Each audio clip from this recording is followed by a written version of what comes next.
ಎಲ್ರಿಗೂ ನಮಸ್ಕಾರ. TM learning centre YouTube ಚಾನಲ್ಗೆ ನಿಮ್ಮೆಲ್ಲರಿಗೂ ಸ್ವಾಗತವನ್ನು ಕೋರ್ತಾ ಕರ್ನಾಟಕ TET 2023ರಲ್ಲಿ ನಡೆದಿರತಕ್ಕಂತಹ ಒಂದು ಪ್ರಶ್ನೆ ಪತ್ರಿಕೆ. ಸೊ ಆ ಒಂದು ಪ್ರಶ್ನೆ ಪತ್ರಿಕೆಯಲ್ಲಿ ಪೆಡಗಾಗಿಗೆ ಸಂಬಂಧಪಟ್ಟಂಥ ಕ್ವಶನ್ಸ್ಗಳನ್ನು ನಾನಿಲ್ಲಿ ಚರ್ಚೆ ಮಾಡ್ತಾ ಇದ್ದೀನಿ. ಇವೆಲ್ಲ ಚರ್ಚೆ ನಿಮ್ಮ ಮುಂಬರುವಂಥ ಸ್ಪರ್ಧಾತ್ಮಕ ಪರೀಕ್ಷೆಗೆ TETಗೆ ಮತ್ತು GPST ಎರಡಕ್ಕೂ ಕೂಡ ಹೆಲ್ಪ್ ಆಗುತ್ತೆ ಅಂತ ಹೇಳ್ತಾ ನೋಡ್ತಾ ಹೋಗೋಣ ಪ್ರಶ್ನೆಗಳನ್ನು. ಸೊ ಯಾವ ರೀತಿ ಬಂದಿದ್ದಾವೆ ಕ್ವಶನ್ಸ್ ಅಂತ, ಅದರಲ್ಲಿ ಪೆಡಗಾಗಿಗೆ ಸಂಬಂಧಪಟ್ಟಂಥ ಕ್ವಶನ್ಸ್ಗಳನ್ನು ನಾನಿಲ್ಲಿ ಡಿಸ್ಕಷನ್ ಮಾಡ್ತಾ ಇದ್ದೀನಿ ಸ್ನೇಹಿತರೆ. ಮೊದಲಿಗೆ ಗಣಿತೀಯ ಸಾಧನೆಯಲ್ಲಿ ಒಳಗೊಂಡ ಪ್ರಕ್ರಿಯೆ, ಗಣಿತೀಯ ಸಾಧನೆಯನ್ನು ಒಳಗೊಂಡಂತಹ ಪ್ರಕ್ರಿಯೆ ಯಾವುದು ಅಂತ ಕೇಳಿದ್ದಾರೆ. ಸೊ ಗಣಿತೀಯ ಒಂದು ಸಾಧನೆಯನ್ನು ಒಳಗೊಂಡಂತಹ ಪ್ರಕ್ರಿಯೆ ಅನುಗಮನ ಪ್ರಕ್ರಿಯೆ, ನಿಗಮನ ಪ್ರಕ್ರಿಯೆ, ವಿಶ್ಲೇಷಣಾ ಪ್ರಕ್ರಿಯೆ ಅಂತ ಕೊಟ್ಟಿದ್ದಾರೆ.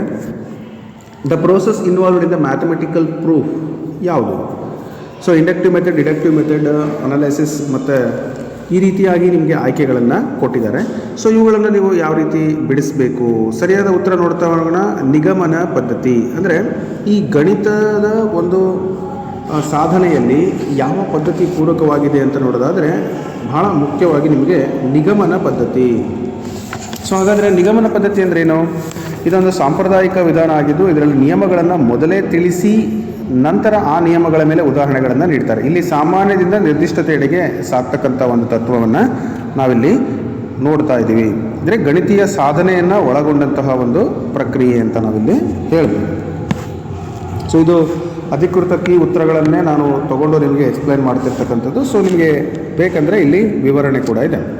ನಿಗಮನ ಪ್ರಕ್ರಿಯೆ ಸಾಂಪ್ರದಾಯಿಕ ವಿಧಾನ, ಇದರಲ್ಲಿ ನಿಯಮಗಳನ್ನು ಮೊದಲೇ ತಿಳಿಸಿ ನಂತರ ಆ ನಿಯಮಗಳ ಮೇಲೆ ಉದಾಹರಣೆಗಳನ್ನು ಹೇಳುವುದು. ಇಲ್ಲಿ ಸಾಮಾನ್ಯದಿಂದ ನಿರ್ದಿಷ್ಟತೆಯೆಡೆಗೆ ಸಾಕ್ತಕ್ಕಂಥದ್ದು ಪ್ರೋಸೆಸ್ ಆಗಿರುತ್ತೆ. ಇದೊಂದು ಡಿಡಕ್ಟಿವ್ ಪ್ರೋಸೆಸ್ ಅಂತ ನಾವು ಹೇಳ್ಬೋದು. ಇನ್ನು ಮುಂದಿನ ಪ್ರಶ್ನೆ, ಗಣಿತ ಬೋಧನೆಯಲ್ಲಿ ಕ್ಯಾಲ್ಕುಲಸ್ ವಿಷಯಾಂಶವನ್ನು ಕಂಡುಹಿಡಿದು ಅಭಿವೃದ್ಧಿಪಡಿಸಿದ ವಿಜ್ಞಾನಿಗಳು. ಕ್ಯಾಲ್ಕುಲಸ್ ವಿಷಯಾಂಶವನ್ನು ಕಂಡುಹಿಡಿದು ಯಾರು ಅಭಿವೃದ್ಧಿಪಡಿಸ್ತಾರೆ? ಸೊ ಆಪ್ಷನ್ಸನ್ನು ನೀವು ನೋಡ್ಬೋದು. ನ್ಯೂಟನ್ ಮತ್ತು ಲಿಬಿನಾಜ್, ಫಾರ್ಮಾಟ್ ಮತ್ತು ಯೂಲರ್, ಬ್ರಹ್ಮಗುಪ್ತ ಮತ್ತು ಭಾಸ್ಕರ ಎರಡು, ಸತ್ಯೇಂದ್ರನಾಥ ಬೋಸ್ ಮತ್ತು ಎಸ್ ಚಂದ್ರಶೇಖರ್ ಅಂತ ಕೊಟ್ಟಿದ್ದಾರೆ. ಸೊ ಇದರಲ್ಲಿ ಯಾರು ಗಣಿತ ಬೋಧನೆಯಲ್ಲಿ ಕ್ಯಾಲ್ಕುಲಸ್ ವಿಷಯಾಂಶವನ್ನು ಕಂಡುಹಿಡಿದರು ಅಂತ ನಾವು ನೋಡೋದಾದರೆ ಸರಿಯಾದ ಉತ್ತರ ಬಂದು ನ್ಯೂಟನ್ ಮತ್ತು ಲೆಬಿನಾಜ್. ಇವರು ಗಣಿತ ಕ್ಷೇತ್ರಕ್ಕೆ ಸಂಬಂಧಪಟ್ಟಂತೆ ನ್ಯೂಟನ್ ಮತ್ತು ಲೆಬಿನಾಜ್ರವರು ಅಪಾರ ಕೊಡುಗೆಯನ್ನು ನೀಡಿ ಅದರಲ್ಲಿ ಕ್ಯಾಲ್ಕುಲಸ್ ವಿಷಯಾಂಶಕ್ಕೆ ಸಂಬಂಧಪಟ್ಟಂತೆ ಮಾಹಿತಿಯನ್ನು ನಮಗೆ ಕೊಟ್ಟಿದ್ದಾರೆ. ಸೊ ಅವರು ಈ ಒಂದು ಕ್ಯಾಲ್ಕುಲಸ್ ಅಂತ ಏನು ನಾವು ಡಿಗ್ರಿಯಲ್ಲಿ ಐ ಥಿಂಕ್ ನೀವು MSCಯಲ್ಲಿ ಕ್ಯಾಲ್ಕುಲಸ್ ಅಂತಕ್ಕಂಥ ಒಂದು ಪಾರ್ಟನ್ನು ನೋಡ್ತೀರಾ. ಅಲ್ಲಿ ಒಂದು ಬ್ರ್ಯಾಂಚ್, ಅಲ್ಲಿ ಒಂದು ಸಬ್ಜೆಕ್ಟ್ ಆಗಿ ನೀವು ಒಂದು ಪುಸ್ತಕವನ್ನೇ ಓದ್ತೀರಾ.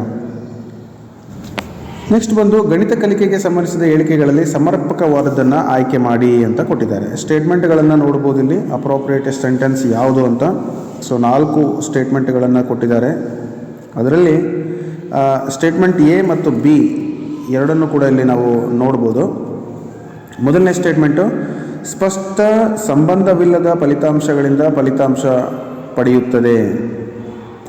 ಸಮರೂಪತೆಯಿಂದ ಸಮಸ್ಯೆ ಪರಿಹರಿಸಿಕೊಳ್ಳುವಲ್ಲಿ ಅಳವಡಿಸಿಕೊಳ್ಳಬಹುದು ಅಂತ ಇದೆ. ಸೊ ಇಲ್ಲಿ ನೀವು ಈ ಥರದ ಒಂದು ಪ್ರಶ್ನೆಗಳಲ್ಲಿ ಅಂದರೆ ಇಲ್ಲಿ ನಾವು ಆ್ಯಕ್ಚುಲಿ ಈ ಥರ ಪ್ರಶ್ನೆ ಹೇಗೆ ಅಂತಂದರೆ ಪ್ರಶ್ನೆಯನ್ನು ನೋಡೋದಕ್ಕಿಂತ ನಾವು ಏನನ್ನು ಕಲಿಬೇಕು ಅಂತ ನೋಡೋಣ. ಸೊ ಟೈಪಿಂಗ್ ಮಾಡುವಲ್ಲಿ ಕ್ವಶನ್ಸ್ ಪೂರ್ತಿ ಟೈಪ್ ಆಗಿಲ್ಲ, ಬದಲಿಗೆ ಆನ್ಸರನ್ನು ನೋಡ್ತಾ ಹೋಗಿ. ಗಣಿತದಲ್ಲಿ ಸ್ಪಷ್ಟ ಸಂಬಂಧವಿಲ್ಲದ ಫಲಿತಾಂಶಗಳನ್ನು ಪರಿಶೀಲಿಸಿ ತಾರ್ಕಿಕವಾಗಿ ವಿಚಾರಿಸಿ ಕಲ್ಪನೆಗಳಿಂದ ಫಲಿತಾಂಶವನ್ನು ಪಡೀತಾರೆ. ಸಮರೂಪತೆಯಿಂದಲೂ ಸಮಸ್ಯೆಯನ್ನು ಪರಿಹರಿಸಲು ಸಾಧ್ಯ ಅಂತ ನಾವಿಲ್ಲಿ ನೋಡ್ಬೋದು. ಅಂದರೆ ಸ್ಪಷ್ಟ ಸಂಬಂಧವಿಲ್ಲದ ಫಲಿತಾಂಶಗಳಿಂದ ಫಲಿತಾಂಶವನ್ನು ಪಡೆಯುತ್ತದೆ ಅಂತ ಇದೆ. ಅಂದರೆ ಈಗ ಫಾರ್ ಎಕ್ಸಾಂಪಲ್ ಕೆಲವೊಂದು ಲೆಕ್ಕಗಳನ್ನು ನಾವು ಏನು ಮಾಡ್ತೀವಿ, ಒಂದಕ್ಕೊಂದು ಸ್ಪಷ್ಟವಾಗಿ ಅಂದರೆ ರಿಲೇಷನನ್ನು ಕೊಡ್ತೀವಿ.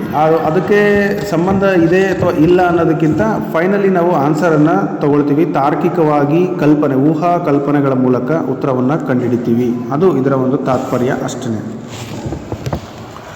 ನೆಕ್ಸ್ಟು, ಶಾಲಾ ಗಣಿತದ ಉನ್ನತ ಗುರಿಯು ಇದನ್ನು ಅಭಿವೃದ್ಧಿಪಡಿಸುವುದಾಗಿದೆ.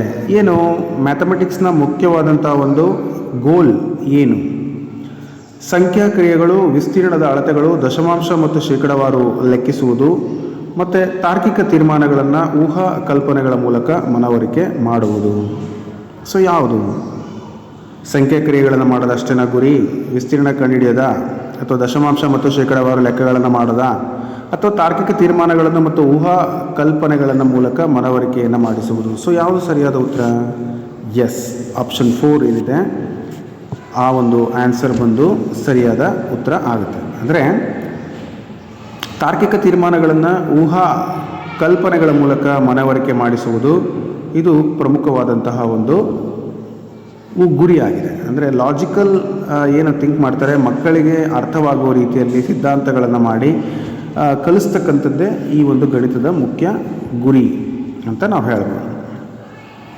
ನೆಕ್ಸ್ಟು, ವಿಷಯ ವಸ್ತುವನ್ನು ನಿರ್ಣಯಿಸಲು ಅಗತ್ಯವಾದ ಉದ್ದಿಷ್ಟದ ಸಂಕೀರ್ಣ ಮನವರಿಕೆ ಮಾಡಿಸುವುದು ಯಾವುದು? ಅಂದರೆ ವಿಷಯ ವಸ್ತುವನ್ನು ನಿರ್ಣಯಿಸಲು ಯಾವುದು ಬರುತ್ತೆ, ಸಂಕೀರ್ಣ ಮನವರಿಕೆಯನ್ನು ಮಾಡೋದು ಯಾವುದು ಅಂತ. ಸೊ ಆಪ್ಷನ್ಸನ್ನು ನೋಡಿನ, ಅರ್ಥೈಸುವಿಕೆ, ಅನ್ವಯಿಸುವಿಕೆ, ವಿಶ್ಲೇಷಿಸುವಿಕೆ ಮತ್ತು ಮೌಲ್ವೀಕರಿಸುವಿಕೆ ಅಂತ ಇದೆ. ಪ್ರಶ್ನೆನ ಕ್ಲಿಯರ್ ಅರ್ಥ ಮಾಡ್ಕೊಳ್ಳಿ. ವಿಷಯ ವಸ್ತುವನ್ನು ನಿರ್ಣಯಿಸಲಿಕ್ಕೆ ಸಂಕೀರ್ಣ ಮಾನಸಿಕ ಪ್ರಕ್ರಿಯೆಯನ್ನು ನಾವು ಏನು ಮಾಡ್ತೀವಿ ಅಂತ ಹೇಳಿದರೆ, ಯಾವ ಉದ್ದಿಷ್ಟನವನ್ನು ನಾವು ಬಳಸ್ತೀವಿ? ಎಸ್, ನಿರ್ಣಯಿಸಲು ಅಂತಂದರೆ ಅದರ ಡಿಸೈಡ್ ನಾವು ಯಾವುದ್ರ ಮೂಲಕ ಮಾಡ್ತೀವಿ?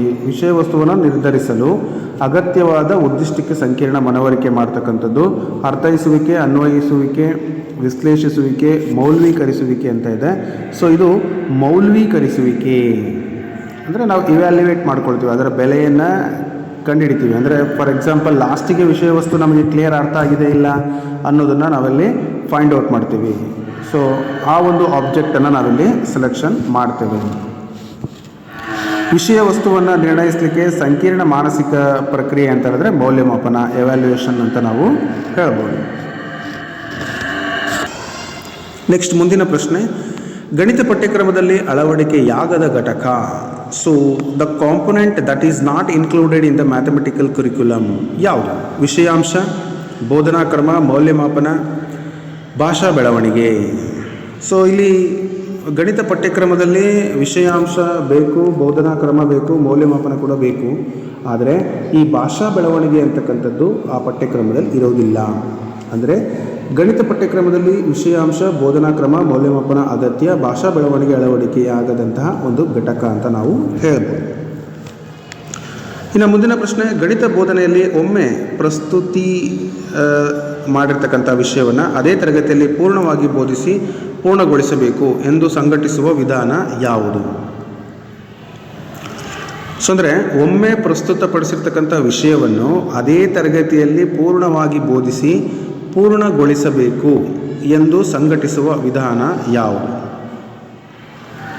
ಸುರುಳಿ ವಿಧಾನ, ಪ್ರಾಸಂಗಿಕ ವಿಧಾನ, ಏಕಮಾನ ವಿಧಾನ, ಅಂತರ್ಗತ ವಿಧಾನ ಅಂತ ಕೊಟ್ಟಿದ್ದಾರೆ. ಸೊ ಇದಕ್ಕೆ ಸರಿಯಾದ ಉತ್ತರ ಯಾವುದು ಅಂತಂದರೆ ಪ್ರಾಸಂಗಿಕ ವಿಧಾನ.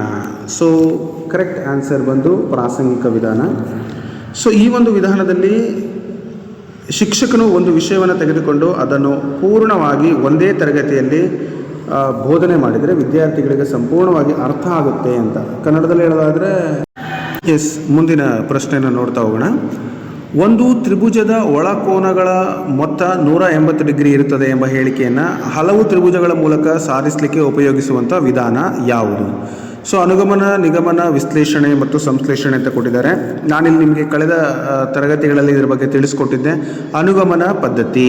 ಸೊ ಈ ಒಂದು ಅನುಗಮನ ಪದ್ಧತಿ ಅಂತ ಹೇಳಿದರೆ, ಮೊದಲು ನಾವು ತ್ರಿಭುಜಗಳನ್ನು ಅಂದರೆ ಅನೇಕ ಉದಾಹರಣೆಗಳನ್ನು ತಗೊಳ್ತೀವಿ. ಯಾವುದಾದ್ರೂ ಉದಾಹರಣೆಗಳನ್ನು ತಗೊಂಡು ಆ ಉದಾಹರಣೆಗಳನ್ನು ನಾವು ಬಳಸ್ಕೊಂಡು 3 ಕೋನಗಳನ್ನು ಕೂಡಿ ಅನೇಕ ತ್ರಿಭುಜಗಳನ್ನು ರಚನೆ ಮಾಡಿ 180 ಡಿಗ್ರಿ ಕೋನಗಳ ಮೊತ್ತ ಅಂತ ಹೇಳ್ತೀವಿ. ಅಂದರೆ ಉದಾಹರಣೆಗಳ ಮೂಲಕ ನಿಯಮಕ್ಕೆ ಬರ್ತೀವಲ್ಲ, ಅದನ್ನು ಅನುಗಮನ ಪದ್ಧತಿ ಅಂತ ಕರಿತೀವಿ, ಇಂಡಕ್ಟಿವ್ ಮೆಥಡ್.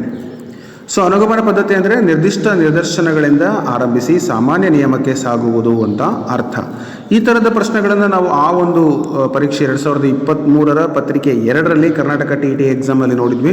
ಸೊ ಇವು ನಿಮಗೆ ಹೆಲ್ಪ್ಫುಲ್ ಆಗಿದ್ದಾವೆ ಅಂತ ಭಾವಿಸ್ತಾ ಮುಂದಿನ ವಿಡಿಯೋದಲ್ಲಿ ಮತ್ತೆ ಭೇಟಿ ಆಗ್ತೀನಿ. Thank you, bye.